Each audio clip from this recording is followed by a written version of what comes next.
India நடத்திய தாக்குதலில் 9 தீவிரவாத முகாம்கள் அளிக்கப்பட்டதாக தகவல் வெளியாகியிருக்கிறது. இதுகுறித்து கூடுதல் விவரங்களோடு இணைகிறார் எமது செய்தியாளர் ராஜகுமரன். வணக்கம் ராஜகுமரன், உங்களிடம் இருக்கும் தகவல்களை பகிர்ந்து கொள்ளுங்கள்.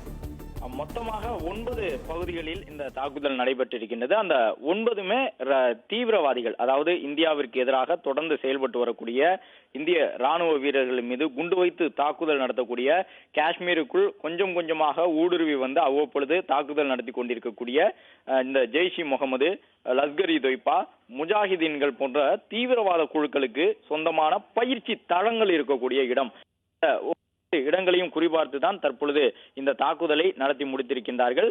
இந்த தாக்குதலில் கிட்டத்தட்ட 80க்கும் கூடுதலான பயங்கரவாதிகள் உயிரிழந்திருக்கின்றார்கள் என்ற விவரமும் வெளியிடப்பட்டிருக்கின்றது. அதில் இந்த கோட்லி, முரிட்கே உள்ளிட்ட நகரங்கள் எல்லாம் மிக முக்கியமான பகுதிகள். அந்த இடங்களில் இருந்துதான் ஒட்டுமொத்தமாக அந்த தீவிரவாத குழுக்களுக்கு பயிற்சி வழங்கப்பட்டு வருகின்றது.